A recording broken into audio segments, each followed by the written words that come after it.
Oui. Have you been feeling like Virginie and I were just talking about a feeling like there's been some sort of a 5G blockage put around the earth or the ethers, blocking us from having contact with our team over the last week? What firm to me when you said that is actually in the past week, I felt there was more signs that we're moving up to the 5D. And I'd say that a shield can only put, I felt a shield can only be put on us by changing a frequency. There's no shield that we can't go through that can keep us from communicating when there's no separation. I think the only thing that can prevent us from that vibration is a frequency. And I've been hearing I've been receiving a lot more attacks on the download codes and some weird, deep, like almost like the buzzing of a bee. Interference.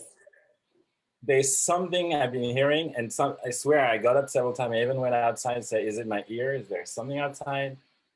I've been hearing this very low frequency vibration. I can hear them. So what I've been feeling is like starting like yet we are okay. Some kind of downloads that starts arriving, or like telepathic communication that starts and poof, it's like, you know, the phone hang up, you know. Mm-hmm. But it's more the kind of thing that, you know, happening, and much more download for the collective than a personal one. So pretty much nothing personal, which is normally I receive more personal than for the collective. And yeah, the telepathic communication has been kind of on and off. Almost like mine has not been good. Almost like you're out of range, you know?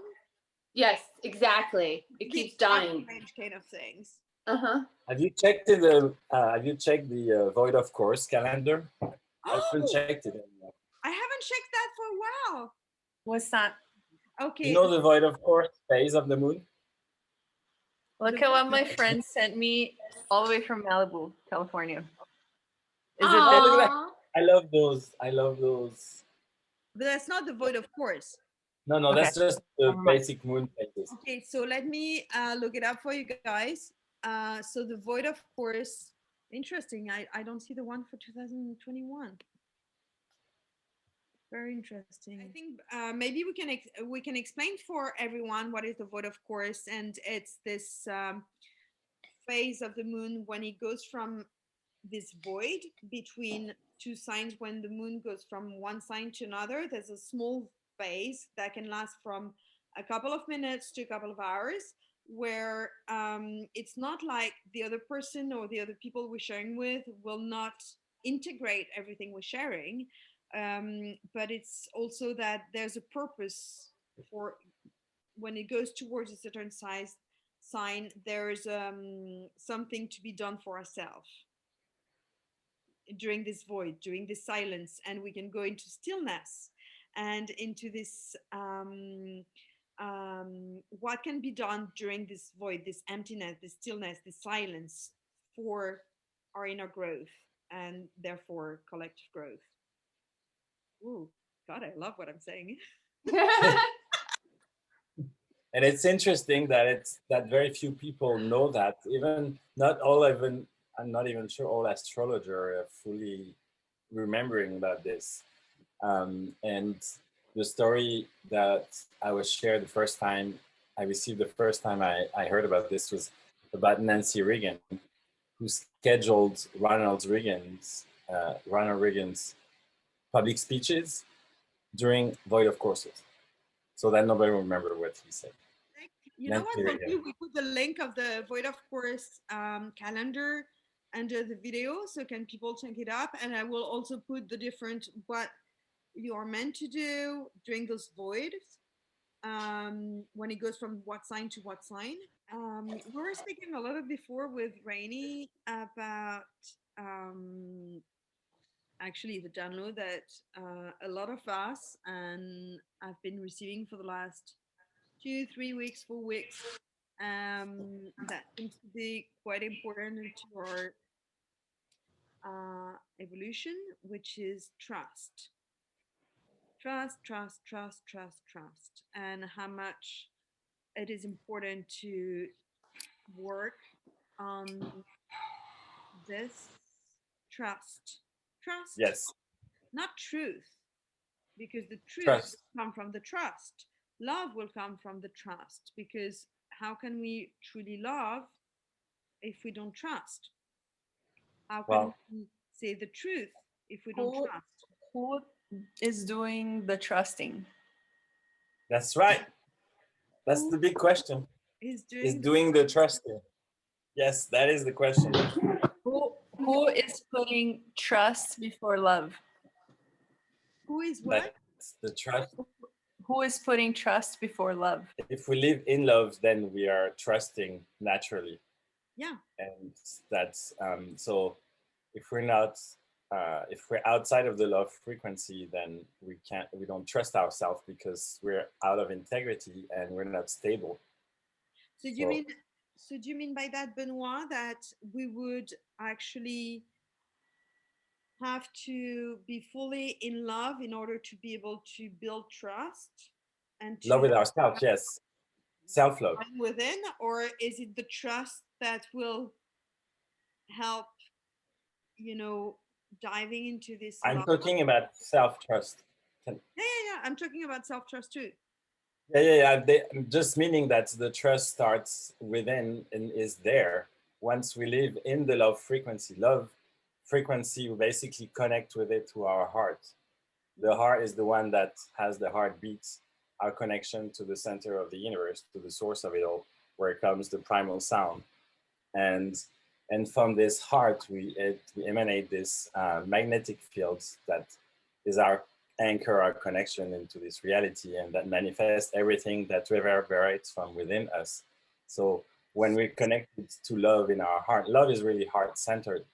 When we're connected to the love, then by default, we have control of our reality. So we trust by default because we are the ones creating our reality. And we lose that trust when we move out of that frequency. Okay, so do you mean like, so for example, someone that do not believe in love, because you have a lot of people, around us that do not believe in love, that they would not be able to get into trust? Well, by default, yes, I would say that would be a symptom, a manifestation of somebody who cannot, so they may call love something else. That always give people credit. People who are not connected to love, that means what is the opposite of love? The opposite of love is fear. So what do they live in fear? That's the fear is all up there, disconnected from the creation center of the art, and even further from the truth all the way down in the gut. I'd like to throw a question out there, just because it seems like trust is something that is being maybe manipulated. Oh, absolutely. I mean, Yes. this is what, people are losing trust and faith in themselves because the trust that they've put in other people or other plans or whatever has come back to bite them. And it's like, we're holding trust in an environment where there's really nothing, it seems, that we could trust is a real challenge. Well, we've been having signs for a long, long time. A lot of people from our government have been saying, oh, if the population doesn't trust, or if there's no more trust within the population and everything. So it's not like we haven't been guided to work on our trust. We may be misguided on purpose. That's another story. What was the question, Rainey? Well, I'm just, we're talking about trust, and I think that's great. But here, what we're kind of seeing, like politically at least, is a lot of people put their trust in some things, and it seems like, they were manipulated based on their trusting, loving heart. And so that trust, we're being asked to trust, but that trust is being manipulated when we put it in anything except ourselves. So I'm just saying, I think we've got, we've got to be careful with our trust at this time, because there's so much manipulation going on. And I think that we've got to be cautious about trusting anything other than our own intuition. Definitely. Yeah, completely agree with that. And trust, what I've really felt, and because I've asked that question many times, is how is it basically that human nature is pure at the source. When we're born, we're pure, we're totally pure, and it's only the programming that makes us lose the trust. And this whole system that we live in, that's whatever perspective, whoever you are, whatever you think, whatever religion, wherever you are on the planet, we are all programmed to not trust ourselves. Right. Only trust the outside. Trust the God that is always there. Trust the politician that is at the Capitol. Trust our bank with our energy. And it's all taken away from us. Yeah. And so... Yeah, we haven't been trained, or we haven't been programmed to trust ourselves.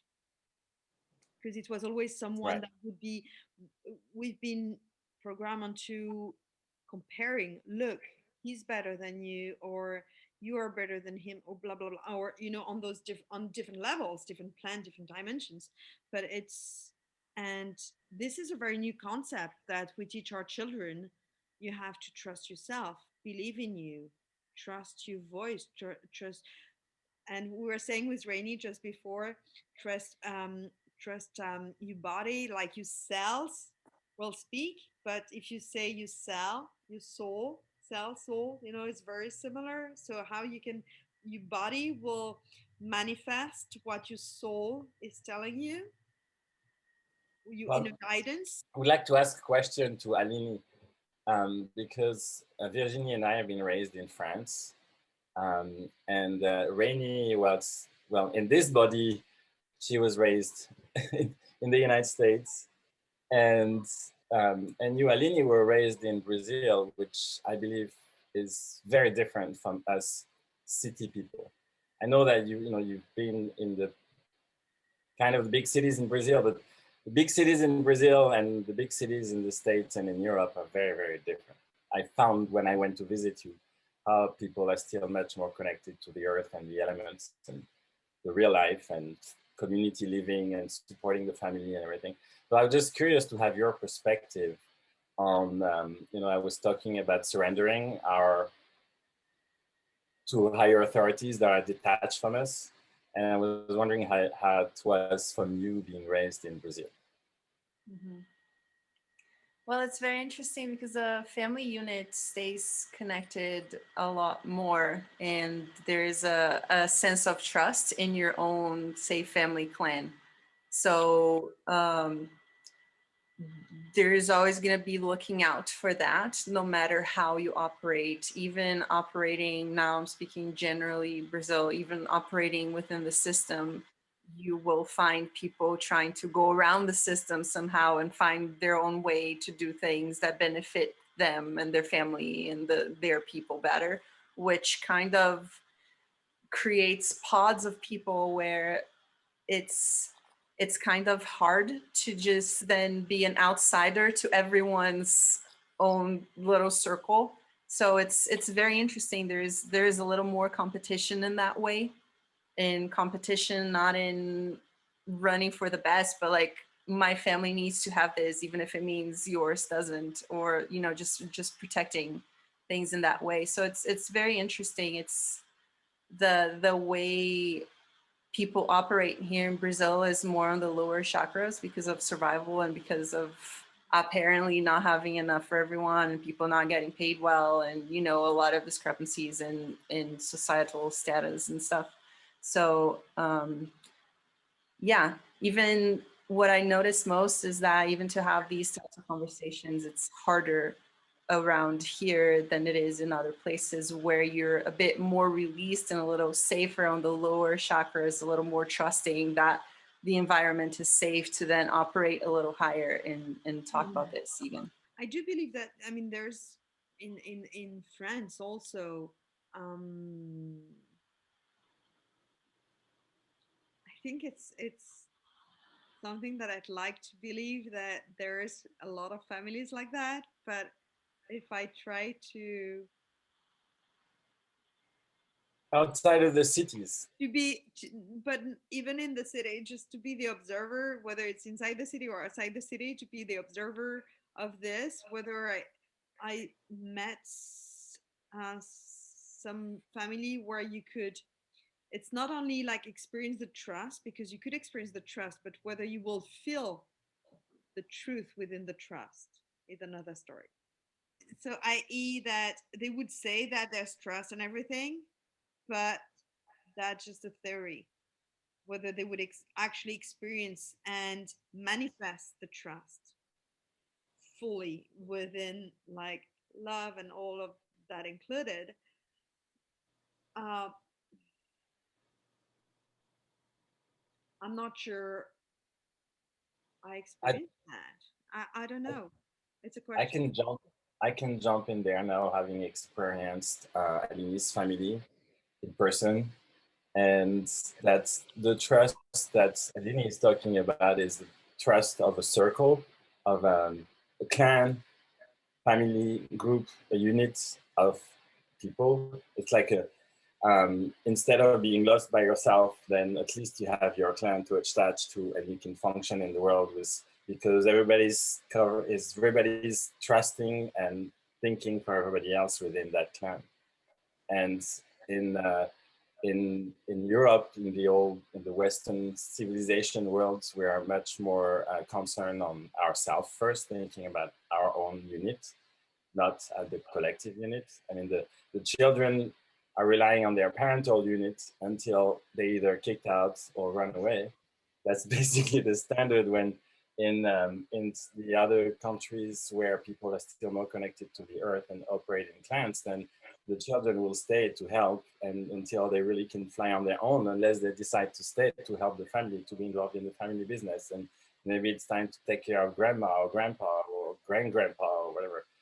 And there's not even a transition out of the unit, because you're always safe within the unit. Because when you go fly around the world, it's great, but then you're on your own. You know, you got to take care of your own bubble. And thank God we figured out the spheres. That's another story. There we go. Very much into the French education also, and I do believe the same in the States. It's basically you cannot trust, that you hear during all your education. It's you cannot trust anyone, and I just be careful when you give your trust. Be careful, you know. It's always like there's a danger. It's like this belief that is created by the education that, okay, if you share your trust, if you give your trust, you might be in danger. And it's the same with love.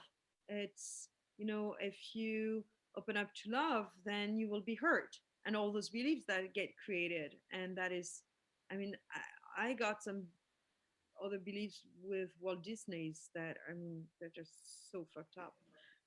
They ruined us all. Like, wow, I don't even want to go into no, but one of my big beliefs was like, oh, you know what, you go Walt Disney, and I don't like him since I discovered that beliefs. But it's, you're going to get married, have children, and live happily ever after. So my belief was, I need to find a husband,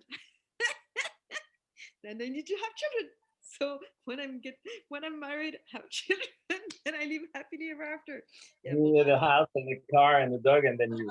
Yeah, that was such an illusion, such an illusion. I just I'm going to add then what I was going to say, because I believe it ties to the whole thing, is remembering for me, having been raised in more specifically, that and between the school and the church, I felt that I received the message that I could not trust my feelings. I could only trust the words. Yep. I could only trust my thoughts. I think, therefore I am. And I could only trust what a higher authority was telling me, whether it was a priest or my parents or teachers. Or books or concept or books. And never. And it's like, what would our lives be like if we would have been taught self-trust from an early age, you know? That would have think about that. In the jungle, that would have been so cool. Oh my We jump from trees to trees in the jungle.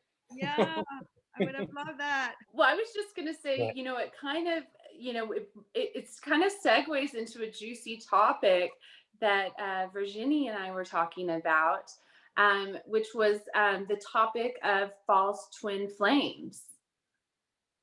So twin flames. It's juicy. I mean, you know, I just have to say, you know, Virginie would brought it up and I'm like, that's a kind of a nice topic.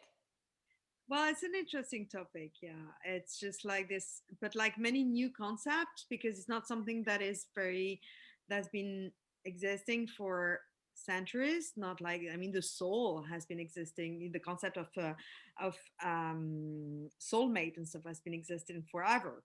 Okay, but twin flames, I don't know how, whether it's, I mean, you know the subject pretty well, right, Rainey? From like 20 years, maybe? I don't know. I have no idea. I think I'm not even sure, like even Dolores Cannon would speak about that. I don't even know about that. And that's a good question, because, you know, I don't know. Sometimes I feel a lot like that, that comic you were talking about, where there's all the people in line for the twin flame relationship ideal, and like the real spiritual work, there's nobody in line for. And it's like, yeah, I do think that has something about the twin flame theory has been used to kind of take members off the track. You know, it can take years out of your life. That's my wonder. When we are like 7 billion people on Earth, why be obsessed with one person? Okay, on that path. So is it a concept exactly that you were saying? Is it a concept to take people out of the tracks, or is it just a concept that is actually very interesting, because this concept will trigger like every single pain, beliefs, patterns that you can carry, that your body can carry. So this is fabulous in a spiritual way, in a spiritual path, in a spiritual journey. It's extraordinary because it's magical. You meet someone that would actually, you know, open every single door so you can heal. Fabulous. It's quite a roller coaster, but still, I mean, is it like the whole concept of those people channeling twin flame now and make you believe that you're going to live like a so-called couple on Earth? But first of all, is there such a thing as a couple? By definition, when you're a couple. Okay, so you're a couple of friends, you're a couple of, you know, so what is couple? How do you want to experience your life with a partner? That's the question. How do you want to experience your life with a partner? Instead of, oh, I want to have like to be married, have children, my country house, the car, the dog, blah, blah, blah. Maybe you don't want that. Maybe you want to travel the world with your partner. Maybe you want to see each other once a month. Maybe, I don't know. But the good thing is it helps through the spiritual path. But then it's just the concept. Why use this concept? That's my question. I just think it's so powerful. Like, it takes all of your focus. And I mean, I don't know, if I don't mean to be skeptical, but I kind of think it's used to take people's attention and to distract them from their true purpose. I've been feeling that for the last week. Mm-hmm. And that's why, because the twin flame concept. Well, the twin, yes, exactly. I've been feeling that for the last week, saying that, is it something, because it's new, is it something that is just a door? I mean, how can I say? Is it like a key, maybe a wording, or I don't know, concept that would be a key to help one person and the collective by resonance to heal, as long as you're not attached to the concept itself? Let's say you put the key in the door, you open the door, and then you see. But if you grab the door and you get attached to the door, then it's horrible, because you get all the wind and you get all the things, and you get, you know, and you don't never know whether you need to open it or close it. And, you know, it's kind of, I've been having this question about the whole concept. The twin flames are connection between souls, are soul connections. We're not talking about physical body. The twin flame is the soul connection, right? Yeah. And so that's, I guess, where it can get confusing, because we're still so attached to this physical body, on whoever, wherever that twin flame soul is, wherever it lives, and then it decides to change body like some people do, then it becomes even more confusing. Or it could be like it's a deep memory of a perfect love that we experience beyond this plane, and it's like ourselves, our soul remembers it, and everything is like a search for it again, because it was so perfect, everything else pales in comparison. And so we get on this path where we're searching for something that may not even be it may not be possible. Our twin flames may not be incarnated. It may not be the focus of our life, but it can really take years off of maybe an impact that we would be making to the world, But I don't mean to be a skeptic. No, but you're raising another question. Is this memory of, beautiful, like this ever, this lost memory of love, we all carry that, and we spoke about that briefly during the first episode we did on Quantum Conversation, and why this memory would be awakened only because we meet our twin flame? No, I think it could be just I don't know. Aline, what's your perspective on twin flame? Because you're very peaceful in this, and you said that you understand this concept of twin flame. Have you lived it, or do you just know about it? Or well, I think that like we don't come with a guidebook that says this is this and this is that, and it's all about feeling, and it's all up for judgment. So what I believe is we come here to learn, we come here to experience life, we come with our sets of abilities and our sets of things that we choose to learn. So there is not a great mystery behind it other than great mystery itself. In every situation is going to come support. And if it doesn't come in one form, the lesson will come in another form. Therefore, the lesson will keep shifting from person to person until that yearning projection recognizes that it doesn't need to have an outsider to be whole.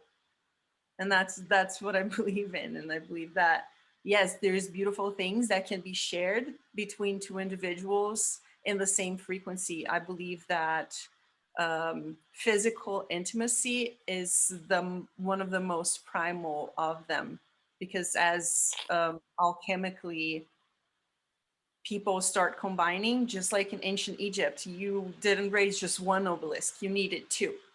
So I believe there's power in coming together in that way. And I believe that it's a matter of matching frequencies more so than any romanticized thing the mind can come up with. You're so wise. I like the way you put it. I can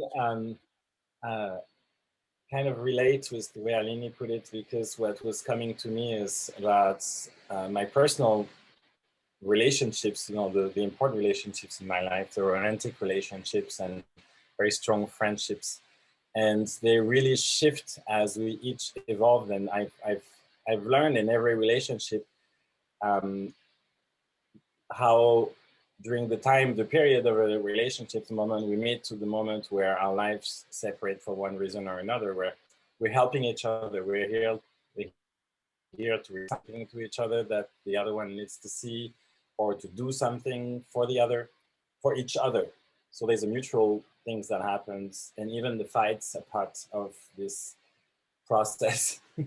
And then at some point we evolve to our next phase of life, which can take us back to ourselves for a while, or to another person that needs to be part of this journey for a while. And so that's why I have no regrets for any relationship that have ended, because for me they've never ended. It's only the physical connection that ended. The love at the source of all relationship is there before, it was there during, and it's still here today. So there's no more separation. And it brings me to topic that Virginie and I were talking about. Actually, Virginie brought this a long time ago, and I only realized that was a good idea recently. This idea that because us have been doing this work on, before reaching out to the world and sharing our experience, we've been doing work with each other. This is really what brought us close to each other. It's because we've been doing work with each other, helping each other find that trust. Really, ultimately, we've helped each other find that trust deep within us. Even though we're maybe life coaches and spiritual advisors or whatever you want to call it, and we still all have this, this this need for that deep trust that gives us the power to be ourselves and do everything that we're supposed to do. And the more we trust ourselves, the more powerful we are. And so doing this work with each other, we've also developed that trust with each other, which gives birth to the collective of, our collective, which has self-trust by default because we're each trusting each other. It's like when the Native Americans do their rain dance, they said the only way it works is if everybody is focused on the rain. And the moment one stops, then the whole collective stops. So the topic was about how do we share this work that we've done with ourselves to help, especially men. Yeah, I know I forgot about that. Yeah, true. Especially men, because my experience, especially in the Western civilization lifestyle model, because it's not just in the Western cities, it's now all over the world. Men don't get their rites of passage and don't get to grow up and stay stuck in adolescence and, play, like who's got the biggest one and go play with the girls. Nobody's really taking responsibility for their life and just staying in that play mode of discovery mode of adolescence. And then because society requires that we come out strong and powerful and all responsible and everything, that we put on we put on this suit and tie, important glasses and watches and cars and fly, expensive first class. Anyway, and inside there's this little kid that wants to play video games, that wants to drive a car, that wants to look under the girl's skirt. And there's a big disconnect between the big strong macho out there and then the little kid that's still inside there. And so that's because there's dissonance there's no trust. There's you can create a lot of anger, animosity, and using alcohol and other things like that can help balance that anger, calm it down. Doesn't remove it though. So the question was, how do we bring this? And I don't expect that we're gonna come up with a recipe right now. It's more like something expressing a desire and sending it as an intention that we share all the work that we've been doing with the world in whatever way. What would happen if men didn't have that disconnect? If they had that self-trust from the beginning, would they be self-realized men like you, Benoit? Well, I think even more self-realized than me, because that we wouldn't have to fight back, our way back up. To be where I am today, I really believe that I went from total non-existence, living everybody else's life, being afraid of being myself completely, and then coming now to the other end when finally back to the other side where I feel like I'm fully myself, I'm trusting myself, and now I can be in service to others because I have a strong foundation, and which starts with that self-trust, self-acceptance, unconditional love. And it was not easy. It was actually a rough road, and I had to push myself out in the world to really gain self-confidence. I had to go skydiving to, conquer my fear of heights. I had to go swim in the ocean and then be face to face with a shark to stop my fear of sharks. I had to come to the United States on vacation and then decide to stay, to be disconnected from everything that had programmed me in my childhood. You know, this all happened not even intentionally, it's all happened. Yeah, I remember our conversation about that a while ago, Benoit, and about building or starting maybe men's circle. And it all started, if I recall properly, after I shared with you my experience between a headhunter for women on boards and having all this discussion with president and of companies and or high level men who were having this feeling that women were taking their spot.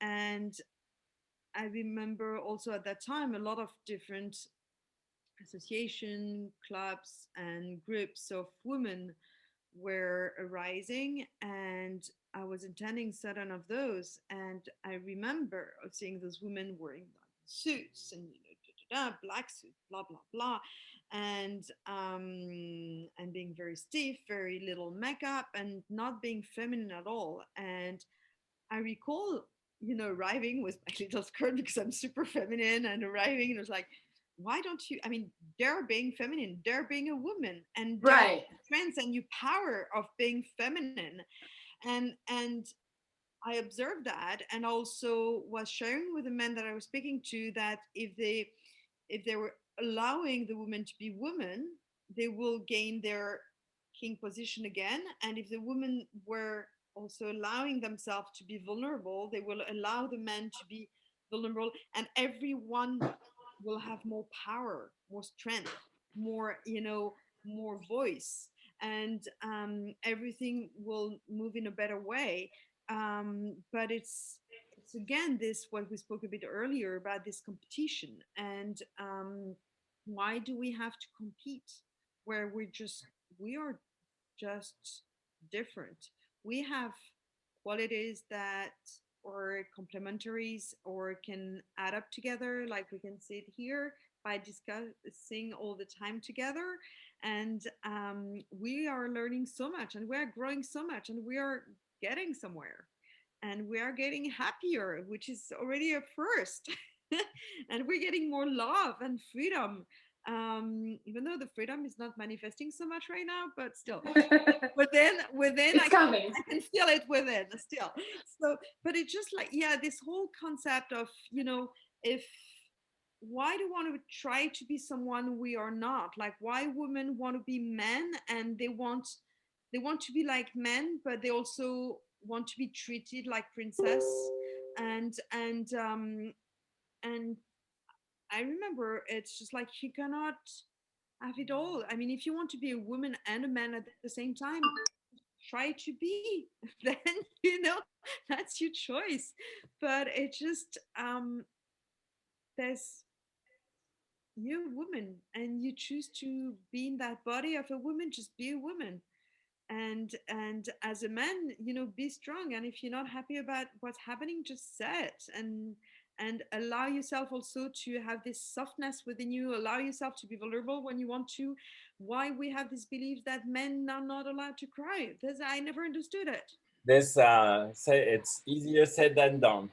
That's why we're talking about this, because there's a lot of work to do. And how as a collective we could show as women, and to tell them that we love it when they are vulnerable, we love it when they are true, and we love it when they are not trying to show us their muscles, just like we just love it when you are just, guys, we love you when you are yourself. As much as you love us when we are ourselves. Right. It's really a work on the self, awakening that trust, self-trust. And then there's all the healing of the unresolved traumatic experiences from childhood, past life, even just from this lifetime alone. And then that gets in the way of that self-trust, because again, we go back to the fact that we're born pure, and then we get programmed. And a lot of that negative programming comes from unresolved traumatic experiences, which sometimes are just patterns repeated from generation to generation to generation. And so But if you every look time at, we have a chance to break that pattern, by the way. did you know that, for example, in France, I learned that like, I think it was a year or two ago, and I was like really under shock that they removed the law that dated from 1800, where women were only authorized to wear pants when they were riding horses.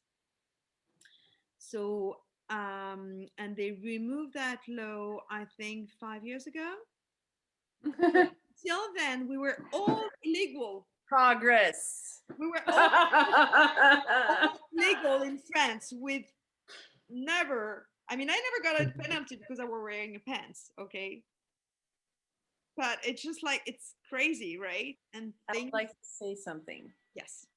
We are in a society where we have a large group of people that are for transhumanism. We have hormone disruptors in the water and in the environment for a long time. Mm-hmm. So we have dampened down the masculine and feminine capabilities of humans. We have a lot more hybrid humans in a way where the hybridization is more on the genetic manipulation side than the evolution side of things. So I believe that the approach to take to face something like that has to be a more holistic one, and not just the personality of woman and the personality of man and dress a certain way or not. I believe it's way deeper than that. And all of the subjects we're talking about, they're all connected. You can't have trust on a system based on greed, where competition is king. So it's just something a lot more multifaceted and multidimensional to tackle, to help. And that goes back to how can we help by realizing all of that inside and resonating it out and doing the entrainment of the mind particles around in that way. It's very interesting what you're saying, Aline, because I remember the first coaching session that I had with men. I was guided to help them to work on their feminine side, and because of this balance. And this is exactly what you're saying. And to work on for women on this balance, yin and yang, and for men also, feminine and the masculine that we have within, we can balance that to make it to equanimity. Well, I want to say, like, I do think that's an important point, Aline, about transhuman agenda, because what that's doing is, I mean, that's something to talk about. I mean, it's affecting our relationships between men and women. It's affecting, our feelings about our gender or identity. I mean, there's all sorts of things going on. And the question is, what can we do about this transhuman agenda? Because it's affecting us. And then it's affecting the world. Yeah, the good thing is that we don't have to subscribe to it. But is there some level of implied consent based on us being here in form, in body? Is there some sort of implied consent that this can be done to us? Because if we really are sovereign beings, then no one can push a transhuman agenda on us, but the reality is it is getting pushed on us. So where is the disconnect? Where are we looking from? Are we looking from human me out there, the outside influences, or are we looking to the spirit being that chose to be here at this time where these lessons are on the table to be lived and for love to shine through whatever the situation? So the transhumanist agenda is no longer an attack. It is part of the lesson that's being lived and something to transform with the evolution of all the things. Well, and one thing that I think about what you're saying is that maybe what we do is there a way to take that transhuman agenda and transform it into good? Like, is there a way to where it doesn't matter if there's an agenda being put on us, because we're such great alchemists that we can just transform anything into light. You know, it feels kind of like that's what we're here doing. And it's like, man, there's all sorts of stuff coming and we're just being asked to transmute it. There's something I want to share on that. That's an example of something I felt as kind of a request from the earth, because applying, okay, we have transhumanism, then we have 5G, we have tons of satellites and antennas and electromagnetic frequencies all around us.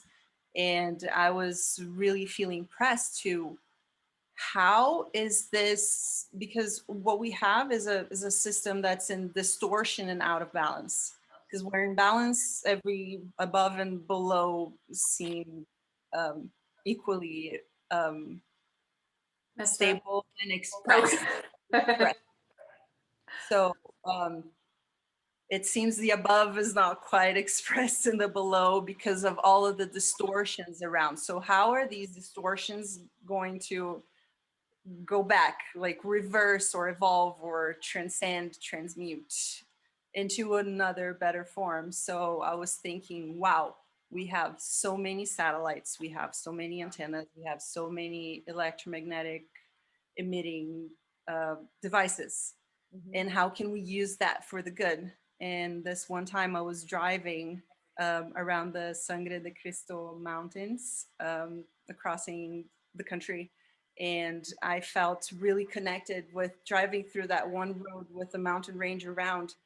And it was like 5G, Operation G. So basically Earth told me that it was possible that we could use the current grid system to help bring more violet flame into this grid and use this grid to spread violet flame through it until it reverses back into a finer manner. So that's something, that's an example that for me lives in me. That's something I think about all the time. That's something whenever I have time and I see antennas all around me, I'm like, yeah, I'm thinking of that and I'm helping project that reality in. And I believe that something in that way, like a system takeover, the system is already in place. Everyone is using it to connect somehow. So why not use it to help bring more of this love essence that's at the core of the earth and at the core of the universe more into the thin layer that humans or other beings have the ability to affect more, which is the collective conscious mind. So projecting those healing energies in that level using the current systems. So how that looks for transhumanism, maybe there will be better telling machines that will help spot treat different conditions in the body. Maybe there will be, I have a book that says about Atlantean times that people would inject gold into their body, have gold implants to change the vibration frequency of their body. So using technology like that in that way, and it's an uncharted territory because the level of hybridization that we have currently, it hasn't been. So we're all finding out together. But this is one way where I think we can use current systems. You know, that was one way I found, and maybe there's one that's going to shape up more for transhumanism specifically, and we'll all see it unfold. Okay, I have a question then, because I was hearing, I mean, some people said that the 5G coming will help also people go towards the 5G. And with what you're saying, Aline, is it something that could be in relation with that, that if we could use the 5G in a different way, that we could raise the frequency of everyone towards the 5G? Yeah, I feel like we basically have to neutralize whatever is doing harm. There is harm in pulsing frequencies that disturb the spin of the electron and the oxygen absorption. And there's also transcendental energies that can affect that and change it and make it not harmful. Now that's where, before even the fringes of alchemy in that sense, and I am very hopeful, you know, that we're gonna as we evolve and as we see so many disruptive things that no matter how much entrainment we receive from television programming and societal programming, we can still see and discern for ourselves and then apply this love energy to transcend all of the frequencies that are harmful. The same way that we can change the water. Yes, exactly. Exactly. Like in a meditation, I heard in a meditation environment in a very polluted place, a group was meditating in a place where they managed to clear some of the air around them. The air around them became more pure and different from the air all around the rest of the city because they created that frequency of more resonance with what is your creation. I feel like we're being asked to let go of everything that's do you know what I mean? Like, don't you feel like you're just like a shedding of it all? Yeah. I feel like before we came here, it was like we said, okay, we're going down to earth, and when we get down there, it's going to be like vertigo. You're not going to be able to know which way is up, which way is down. You won't be able to trust your thoughts. You won't be able to trust what you see, what you hear. The only guidance system you will have is your intuition, and everything will be teaching you to not trust it. Okay? And so we are in a place where we're like hanging on to this intuition by our fingernails, right? Just going like, I mean, this is our lifeboat, you know? And we have, you know, I get down because like you guys, I mean, I'm like, they're poisoning our water, you know, we're having to restructure, put shields around us all during the day, you know, and it's like all of our food, we have to bless all this stuff. And I think we're just being asked to trust that the technology in here is more powerful than all the technology that's coming at us. And when we remember that on a deep soul level and we're able to really access it, there will be no possibility of control of us. Yeah. Absolutely. Yeah, completely, 100%. Beautiful. It's interesting because what you just said, I heard it from two different, one French and one American soldiers telling humanity that's the only way out. That's the only way out. You know, there's no military that can save humanity. Yeah. We are our own saviors.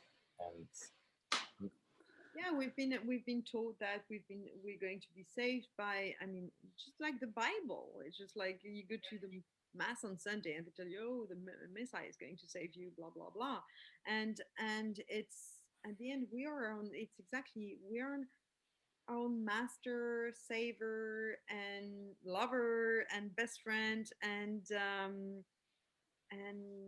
we can shift our reality. We can create the reality we want to live in. And that takes time, that takes patience, that takes, of course, trust and love within, and a lot of sharing to and support and to be able to. I mean, I feel extremely grateful every day. I'm so grateful that I met some people, some being like you guys and other people that I have around me, because it's just, and even people that just cross my life for like a month or two, it doesn't matter. I'm just like so grateful because I learn from each of you every day. And I don't know, I feel like, yeah, thanking life for that, because it's a real lesson every day, on guiding me how to trust more my higher self, my inner voice, my intuition, and also to show me that I'm on the right path, because the universe and every single field is a beautiful book where everything is written and you have the answer right in front of you. And it's a matter of seeing them also, because quite often it's you ask for a sign and you have the sign that comes once, twice. I mean, I'm pretty good at that. No, this is, this is a trick from my mind. This is not a sign. This is a trick. And then they show me a second time the sign. No, this is a trick. Well, at one point, I just look at the sign and do it. But it takes it's a learning process. It's an everyday learning process. So, well, I'm very grateful from this learning curve. So thank you guys. Thank you, Virginie. And all. Well, I just want to say, we're finding out, we are our own saviors, and the only way out is our intuition. But at the same time, I mean, let's be real. We are our own saviors with it's like we've got no energy support. We're trying to do it with zero support or zero energy. It's like an empty tank. How do we stay full when everything's trying to deplete us? And I think what you said is that we're connecting. That connection is actually fueling us. Have you noticed that sometimes we meet up and we just like exhausted, but dead tired, and after half an hour conversation you feel like you can go and, I mean, I would not say run the marathon because I don't like running, but you can go and do like a lot of things. Or I mean, I'm glad we're not doing this meeting at 11 o'clock at night, because I would not sleep all night. I mean, seriously, I'm ready to party now, but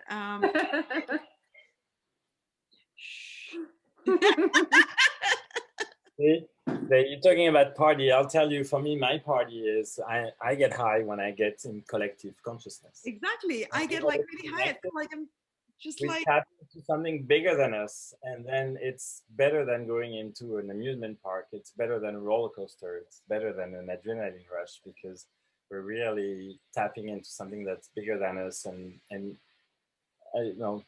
putting the horizon further, and if there's any limitation, then pushing the limits away and bringing in all our collective energies, experiences, perspectives, and then self-love to come to a collective self-love. Then, and doing this work also, it's coming together, the conscious commitment to come together and making it happen.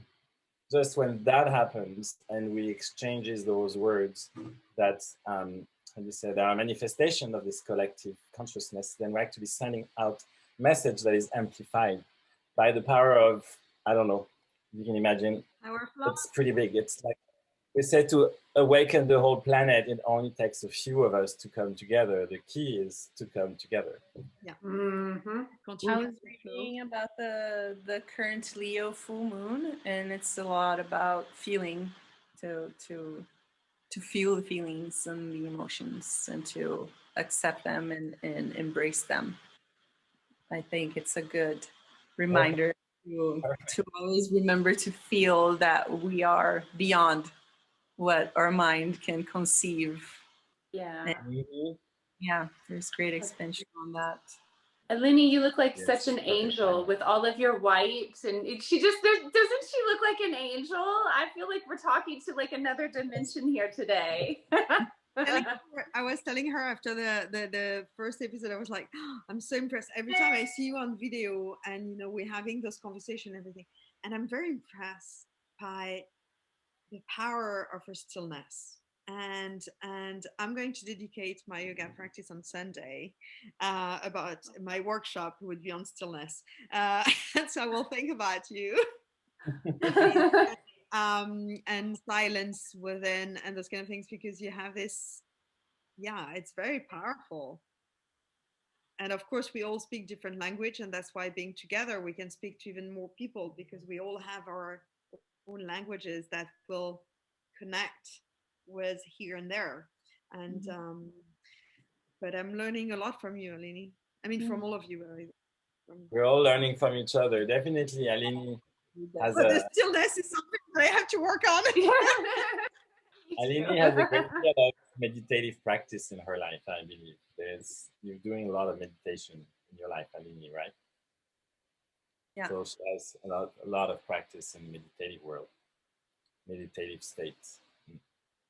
I think I do it second nature, like may look like I'm looking at something, but I'm actually.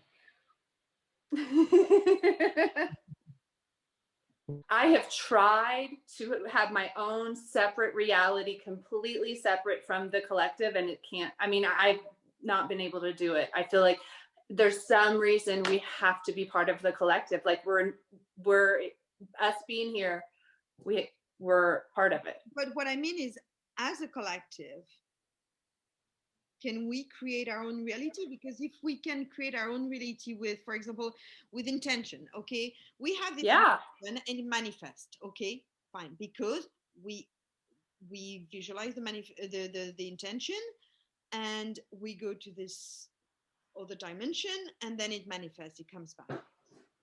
But if we do that as a collective, therefore we can create this new reality, right? But collective consciousness. Sorry, my internet is unstable. It's about really operating, creating consciously. It's consciousness, consciously creating, collectively consciously creating.